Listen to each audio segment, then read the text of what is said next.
Okay, perfect. All right, welcome to this episode of Prodigy Simply Fit. I am your host, Andrew Hamill, and I am joined by one of our kick-ass Prodigy Fitness members, Shweta. So Shweta has been a member with us for about 2 years, maybe a little bit more. And she's had a huge transformation, has become kind of somebody that most of our other members actually kind of look up to in terms of kind of the craziness that she can handle and different things, especially with kind of how 2020 was. So I just wanted to kind of bring her on and talk a little bit about what her journey's been like as, a busy mom, somebody who, is a working professional. So she's juggling a ton of different schedules, but has still found a way to kind of invest in her health. And so, through the conversation, I feel like we could, she can help give some tips and some tricks on what she's done to kind of, stay consistent and things like that. So welcome, Shweta. Hi, Andrew. Yeah, so real quick, kind of give a little bit of a backstory. Like I said, you've been a member with us for about 2.5 years, maybe a little bit longer. Kind of tell everybody kind of where you were at previous, kind of what kind of spurned you to say, hey, you know what, I want to take that leap of faith and go give Prodigy a try. Yeah, absolutely. I'm Shweta. I'm 32 years old, and I've grown up in Bangalore, India, and I was a chubby kid throughout. And after I was in college, that's when the whole fitness thing got into my mind. But fitness was mainly for weight loss. So it was always a yo-yo thing, like hop onto the scale. Hey, I have put on 5 kgs. So go to the gym. I've lost 5 kgs. Now I'm back to my old habits. So that continued for 12 years. Um, we moved to the US in 2014. We were at Fremont, and I used to work out at City Sports Club. There was no set pattern. I didn't work out with any coach or anything like that. It was me just going to the gym, doing whatever I wanted without any guidance or anything. Some days I would just hop on the treadmill. Some days I would just go to the Zumba class. Like, there was no set pattern. It was just me by myself. Some days I would just give my own reasons. Hey, I had a stressful day at work. I'm just skipping this today.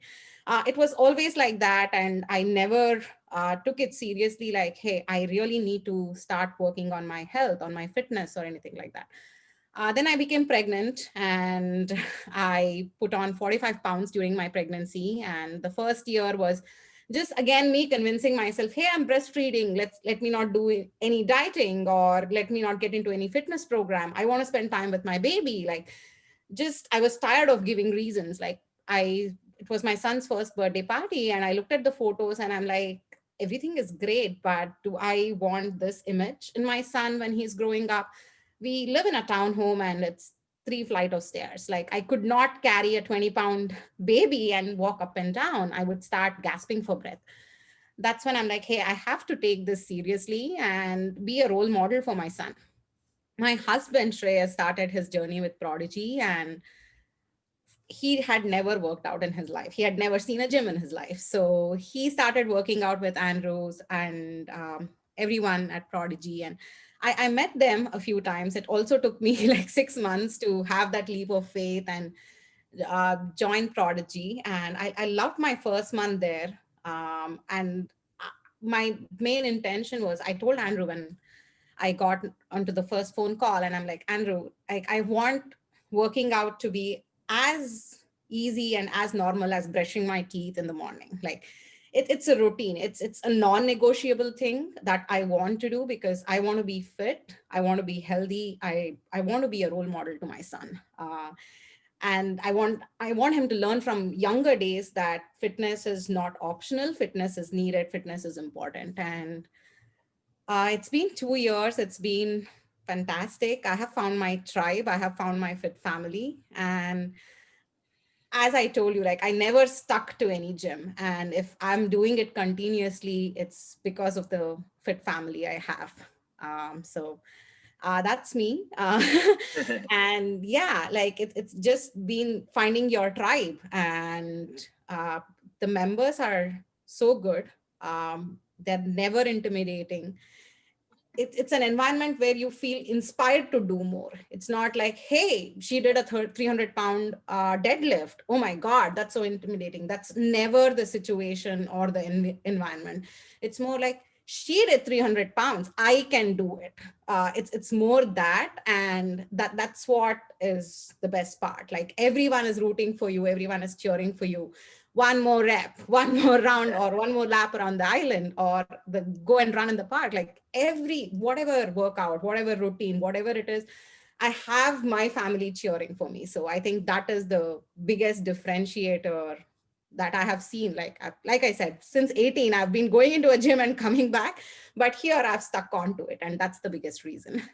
Yeah, absolutely. And I think, to kind of piggyback on a couple of things you said, and I think that are super important is, one thing you brought up was kind of being a better role model for your son, right? Being a better role model for your husband or for your friends or your family, whoever it is. And, one thing that we get a lot when, I meet with new clients and we talk about, especially moms, right? Because I think, being a mom is one of the most selfless jobs there is, right? But oftentimes as a mom, you give so much to everybody else and you don't invest in you and your health, right? And I always go back to the old, kind of saying that they always say on the airplane, right? Like, put your mask on first before you help others. And, if you want to be, the best mom, the best wife, the best, best person that you possibly can be, right? You really have to truly invest in your health. And, and I think that starts with kind of, what you had said, like being a better role model. Like you found your why, like you found like what it is going to wake you up when it's, it's January right now, it's cold, it's wet, it's rainy. Like you found the thing that says, hey, you know what, when the alarm clock goes off, like I'm getting up, I'm getting out of bed, and I'm going to be a better me so that I can be a better, mom to Sam and things like that. Which I think is super powerful, right? Because I think a lot of people, going back to the beginning of your journey, right, where you just said it was constant yo-yo and it was, I would go to the gym, but not really have kind of a rhyme or a reason. I had every excuse in the book to not, like if I had a stressful day, I was like, I'm not going. And maybe it could have been because you didn't really have that why, right? You didn't really have that purpose. Yeah. And Andrew, like two things that you said has resonated with me so well. And that, I mean, it's not like every day I'm pumped up to work out or show up and things like that. And those two things that you have told me, like it just makes me put things into perspective. Like you told me two things: you're stronger than you think, and you're stronger than your excuses. And though every time, like I feel like giving an excuse, oh, I've had a tiring day or something like that, I just think about it and I'm like, no, this was the old me, and I don't want to go back there, because it's, you latch onto that and it just starts going downwards. You have to push yourself. And Right. those two things, and every time, like when I struggle doing something, I'm like, hey, I'm stronger than who I think I am. And Yeah. those two lines, Andrew, they have made so much of a difference in me and my whole outlook toward fitness and being healthy. Like, thank you. Yeah, no, of course. And I truly believe them, right? Like, I think that one thing that I really love about, the gym and having all of our members and, what we do is really having our members experience success and see that, yeah, they are truly stronger than they think, right? Because some people come in and they gravitate towards, the 5-pound dumbbells or the 10, because they're a little scared, which is totally normal and is totally understandable, but they don't realize like they are stronger than they think. And, which is really, really empowering. And that's one thing that I truly love, is being able to help kind of show them how, strong and powerful and, awesome that they really are, which is awesome. So cool. I appreciate that. Thank you. And then the other thing I wanted to touch on is, and one thing that we talk about too, is like you had mentioned, like creating that non-negotiable, right? Like, creating that non-negotiable, right? Put it in your calendar, like, hey, nothing's getting in the way of me going to the gym, or nothing's getting in the way of me going for a run or going for a walk or doing yoga or, whatever it is. If you make it a priority, and you create that non-negotiable, that I think too often people let things get in the way of their health and their fitness, right? And just like eating lunch or eating dinner or, having a work meeting or whatever it is, like there's certain things that are non-negotiable, like you have to get those done. And I think people too often don't make their health a non-negotiable, and they let other things kind of get in the way. Um, Yeah, absolutely, Andrew. I think the biggest realization I've had is work is a part of life. Your health is your life. So you have to make sure that, okay, yeah, work is a part of life. I work for 8 hours, 10 hours a day. After that, it's my life. Like, what do I do to keep that long? Like, I don't want to die at 30 for a heart attack or something like yeah, that, where the reason is me not being healthy. Like, that is the biggest motivator for me. And uh, making myself a priority. yeah, As moms, like you said, like we often tend to go on that guilt trip and say, hey, I don't think I have the time. Like, I'm okay. Yeah. And you have to find that balance. And for me, again, like I don't want to jeopardize my time with Sam when he's awake. So I wake up at 5:30 in the morning and finish my workout before he's up. Like, I'm happy, he's happy, everyone is happy. So yeah, and prioritizing myself is what I have learned, and that has Prodigy has been a big reason for it. Like, if I didn't find a comfortable environment, then I would have been like, okay, it's fine or something like that. But having that comfort level, like that's what pushes me. Like, I miss yeah, the workout and I get text messages, are you okay, are you doing fine? And that's what keeps me going. So sure, yeah. absolutely, absolutely. So, this last year, right, 2020 was a crazy year for everybody. But one thing that I want to commend you on is you were so consistent, right? And always kind of positive and always consistent with your workouts, virtual or whatever it may have been. So what did you do, or kind of what are some, maybe some tips or tricks that you may have for somebody who, um, like consistency, for example, it may be an issue. Like, how did you stay so positive? How did you stay so motivated? How did you, kind of focus on being consistent with your workouts? Yeah, I always consider my 1 hour of workout as my happy hour. So if I just get that done, it just fuels me to go on for the rest of the day. It just gives me that energy. Though I'm tired after a workout because the workouts are challenging, it just gives me that energy to sustain. And given so much of uncertainty, negativity, like social media, living far away from your parents in a pandemic situation, there is so much uncertainty being an immigrant with all the visa situation. Like, it's just negative thoughts around you, in you, and you are worried. Like, how do you keep that aside? Because you can't live in that state of worry forever. There are things that you can control, and I can control my health. I can take control over it. I can control my well-being. I can control how happy my family is. I cannot control the pandemic situation. That's beyond me. So I think focusing on what's in my control kept me consistent, kept me going. Yeah, And the whole virtual workouts, like there is no reason, right? Like, I don't have to commute to the gym or anything like that. That just made it so easy. I know all of us have like Zoom fatigue for the whole year because everything is virtual, but this is not a fatigue for me. This is my yeah, happy hour. Like, working out virtually is my happy hour. I see other members working out. It still pushes me to give my best. And that's what kept me going. I was sane because I worked out. yeah. No, that's awesome. And I think that, to piggyback on that point of, one thing that I've really kind of picked up and started really focusing on too is control the controllables, right? Like, what are the things in your day that you can control, right? Like, yeah, we can't control the pandemic. We can't control, me, I'm not a big political guy, but you can't control politics. Like, you can't control how people are going to respond to certain things, but you can control your health, right? You can control how you react and how you respond to certain things. And like a conversation I was having with Amanda the other day, I was like, you know, hey, maybe you didn't get a workout in, or your schedule is so crazy that you weren't able to get a workout in. Well, what are the other things that you can control, right?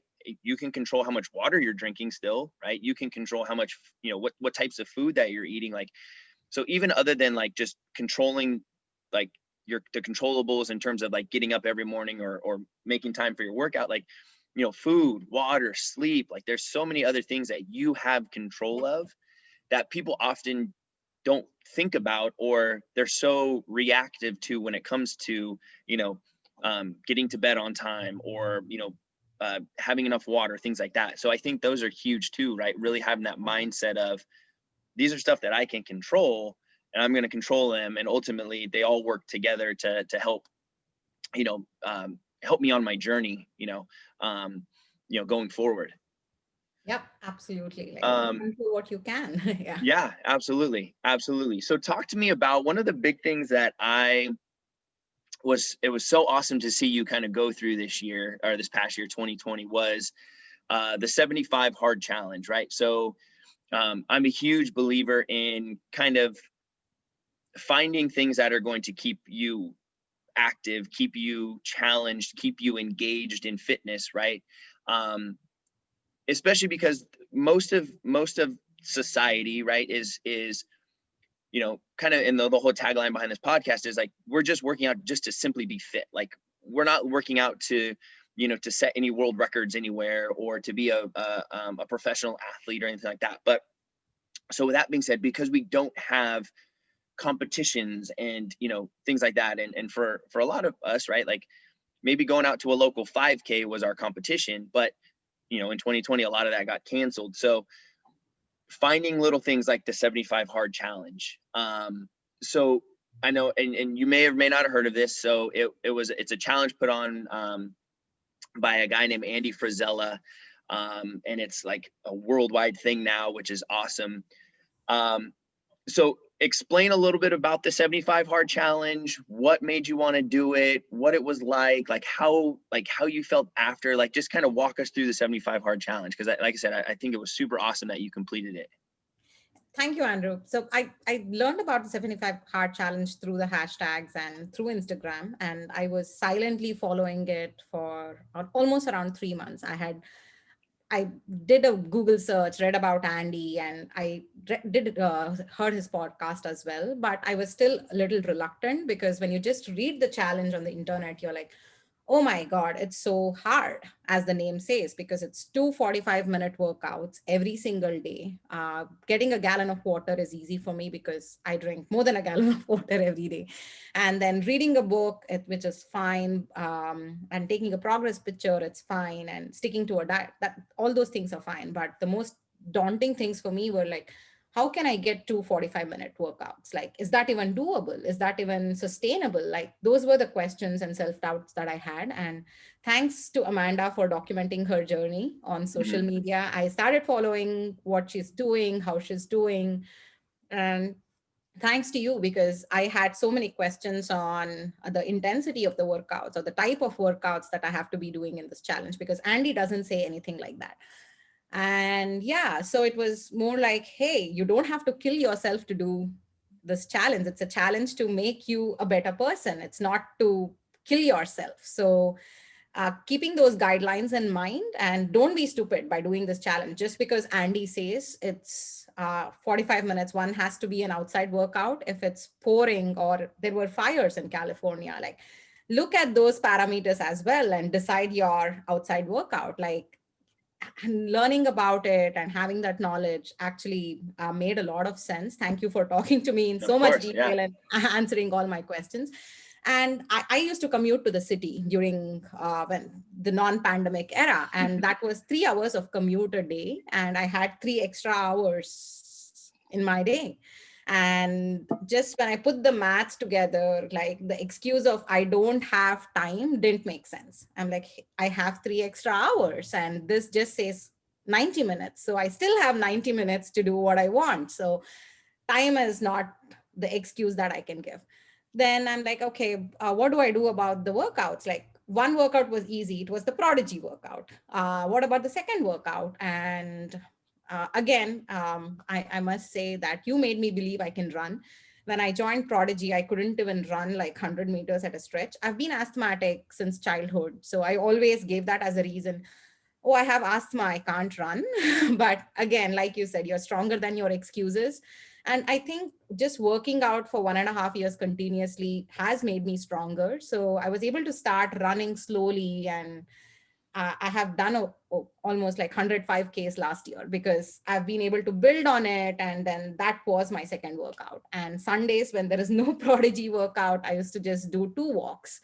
And it's just that like having the right guidance and understanding my limitations, my options, and uh, I am very disciplined. So, and I am very competitive as well. So Mhm. I'm like, if I take up something, I give in my more than 100% to do it. And it all just worked out. And the encouragement I got by documenting my journey just kept me going. Like the words from my fit family, like every morning when I used to work out virtually, Gina Marie would say, hey, you are on your 70th day of your challenge, just 5 more days to go. So it's all added energy. Like people don't realize how much of a positive impact those things have. And it just kept me going. And I'm so glad I did that.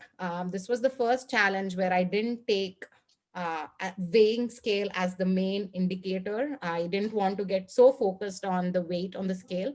It was more of building a routine, building a discipline. And I'm so happy I got to experience that, because I never realized I love reading so much. And Mhm. that is a very good takeaway from that. I've continued my reading beyond the 75-day hard challenge. Yeah, I'm not doing two workouts now, but I am working out once every day. So those are the things that is going to stick on to your life. And yeah, like 66 days to build a habit. We Mhm. did the habit challenge with during the beginning of the pandemic. So I knew like with 75 days, if I do something continuously, that's going to become a routine. And that's what happened. Yeah, no, that's awesome. And I think, to that point, right? I think oftentimes people, you know, think or wait to be motivated, right? When it comes to fitness and or changing how they're eating, or like, oh, I'm not feeling motivated. Yeah. Where when in reality, like I think one of the benefits of the 75 hard challenge and things like that is that it kind of forces you to quote unquote be motivated, right? Like you have no choice. You have to take those small steps, and then over time you build that momentum up. And yeah, post 75 days, you're still reading, like you're still, have your water and your workouts and things like that. So it's like, don't necessarily focus on or wait to be motivated, because 9 out of 10 times you're not going to be, right? It's more about like take the small steps, build up that momentum, and then the motivation will come. Um, so other than, obviously just learning that you're a total badass, like what was like maybe the biggest takeaway you took from the 75 hard challenge? Like what was the biggest lesson you learned? The biggest lesson I learned it, like it's not just I read at a lot of places like you show up, things will happen.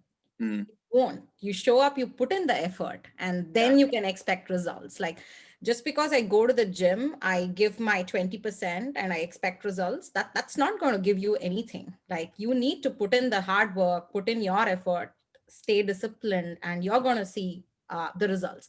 I think discipline, like making Mm, things a part of my routine which are non-negotiables, that was my biggest takeaway. yeah, absolutely. Absolutely.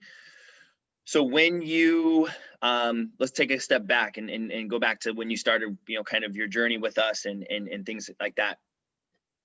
Did you envision, or like what was your vision of success? And like did you envision, like back 2-3 years ago, did you envision where you're at today, like the progress you've made? Like is that what success looked like to you? Like what does success look like to you? Yeah, so Andrew, like I think I'm 100% successful because when I came to you, like I said, I wanted to be a non-negotiable, like how brushing my teeth is non-negotiable, working out is non-negotiable. And that's what I've been able to achieve. And I've been able to stick to a facility, to a program, to the workouts. And that's a huge success because again, like how my weight went yo-yo, my going to gym was also yo-yo. It was Mhm. so weight focused and everything. Now I've been able to look beyond the number on the scale. Beyond I'm looking forward to non-scale victories, like hey, can I run 2 miles at a stretch? That is my measurement. Than hey, have I lost 5 pounds on the scale? Like it did I envision? No. Did I envision I'll stick to this kind of a routine, have this kind of an outlook. No. And that's what I have learned through the journey. That's what I have learned from you. That's what I've learned from members of Prodigy. And I would say like it's been the best decision of my life to join Prodigy. And I've been able to stick on with it because of the changing workouts, because of the team, because of it's just not a gym. That's what I would say. Like during non-pandemic, we used to have like Saturday breakfast after the workout, or like the Christmas parties, or the book clubs, and all these things are beyond just working out and sweating. And that's what uh, is the overall outlook to a happier, healthier life. And Sure. yeah, so yeah, again, to your answer, I didn't envision this would be me, but I'm very happy with this me. Yeah, absolutely. And we'll make sure that Shreyas knows that your decision to marry him was your best decision. I'm teasing. No, which I appreciate those kind words. We really do. And yeah, and I think that's one thing that makes, Prodigy so special, is that we do focus on building those relationships with our members, and our members building relationships with each other outside of the gym, right? And doing what we can. And yeah, pre-pandemic, we're going to breakfast, or we're, having barbecues, or we're doing all this other stuff, because ultimately, sure, I'd be lying to tell you that, initially people come for the workouts, but really, like, as much as, yeah, I like to think we write, pretty awesome programs and things like that. Like, ultimately people are coming because they've built relationships with people, and they built those connections, and they know, like, hey, when I go and I deadlift, 300 pounds, I'm going to have a whole cheering squad behind me because of the relationships that I've built. And that's truly what keeps people coming back. And I'm not naive to know that that's their true reason. And so that's why we focus on that, absolutely. Awesome. No, this has been great. I like I said, I appreciate you taking some time. And one thing I wanted to kind of finish on was, one of the biggest things that you've done for us, which I am so grateful for, is you've referred so many friends and family members to us, which is, like I said, I'm so grateful for. When you have a friend or a family member or somebody listening to this podcast who is, hesitant, right? They're nervous, they're scared, they're intimidated, whatever it may be. Like, what is maybe 1 to 2 or 3 pieces of advice that you would give them to just, to get started on their fitness journey? Like, what are a couple of things that you've really embraced that have really helped you, kind of get started and be consistent with your journey? Yeah, I would definitely say making one a priority. Like, make yourself a priority. That's most important step that you can take. And set small achievable goals. If you are someone so new, uh, don't set a big hairy audacious goal, because you are going to fail. Like, if you have never worked out for the past few years, don't have like 7 days of workout, 7 days working out a week as your goal. Have like 3 to 4 days, and but staying active as a goal. Like, focus on small achievable goals, and then you will know that, hey, you are becoming stronger. You will see that the way you work out in the gym, like, no one has to tell you. And once you're consistent, you're disciplined, like, everyone will start noticing changes. You will start noticing changes yourself. So the first thing is making yourself a priority. That's most important. Yeah, no, that's huge. And I think, yeah, going back to our whole conversation, right? I think that ultimately your fitness journey, right, is going to come down to you making you a priority, right? And Exactly. you're doing it for you. You're not doing it because, someone else is telling you to, or you're not doing it to, for somebody else, or whatever, right? You're doing it for you. And yeah, and I love the idea of, setting, more attainable goals. Yeah, because I think that, especially now, right? Obviously in January, pre-pandemic, you're getting the huge influx of New Year's resolutions, and they're going to the gym, right? And they're, whatever gym it was or is, and they're, yeah, I'm gonna go 7 days a week, and I'm gonna do this, and going from essentially 0 to 100 in the span of a day or 2 or 3, whatever it is. It's not sustainable, right? And people get burnt out. And so setting those smaller, more attainable goals of, hey, just be active 2 or 3 days a week, build on that for a couple of weeks, and then go to 4 days, and then go build on that. And, you know, and so yeah, no, I think that's awesome advice. And especially for moms, Andrew, I want to tell out two things. One is it's okay to ask your husband to take care of the child. It's okay for your child to watch 30 minutes of screen when you are working out. And be a little flexible. Like if you miss your workout in the morning, ask your husband to watch the child, or do something to get 30 minutes or 45 minutes for yourself. Don't You don't have to be like, oh my god, I slept in late today, I miss my morning workout, it's all doomsday. Like, no, you can find another hour in the remaining hours of the day. So again, don't be afraid to ask help, and your partner will understand how important it is to you. So don't hesitate to make that voice heard, that I am important, this is important to me, I need to get out. And the most important thing is, don't be a dustbin. Like if you are trying to eat everything your child leaves, like, hey, there are 2 pieces of chocolate, I'm going to pop it into my mouth. There is half a muffin that's left, I'm going to pop it in my mouth. Like, don't be a dustbin. Yeah, So that's don't do that. funny. I never understood this, but when I realized how much I was eating whatever my 3-year-old was leaving on his plate, I realized this is just extra empty calories that I'm Yeah. consuming. So yeah, don't be a Yeah, dustbin. I joke like that's how like dad bod happens, right? Like that's how like you get you don't and it's right, like you don't think about it, right? But like you're Yeah. walking by and there's like a couple of Cheerios left over, and you're like, oh, okay, you know, pop them in. And yeah, so no, that's funny, but it's good advice, right? It's really, it's, you know, often stuff that we don't think about on a daily Yeah. basis that you're doing. And it's not even necessarily that it's like that one piece of chocolate that you ate is what puts you overboard, but it's you not realizing that you do that every single Every day. day, every meal, or every Yeah, time you put something in your child's plate, you're eating half of it. So yeah, yeah, it's when you think about the quantity, you're like, oh my god. yeah, So I'm eating healthy, I'm not losing weight, but I'm munching everything my son eats. So yeah, yeah, how is that? yeah. Yeah. So So this is awesome. No, I appreciate it again for you taking the time to sit down and talk with me, and hopefully, you know, we can help kind of inspire some, you know, some other local Tri-Valley residents to you know, make 2020, you know, really truly, I think now more than ever, right? We need to invest in our health, right? yep.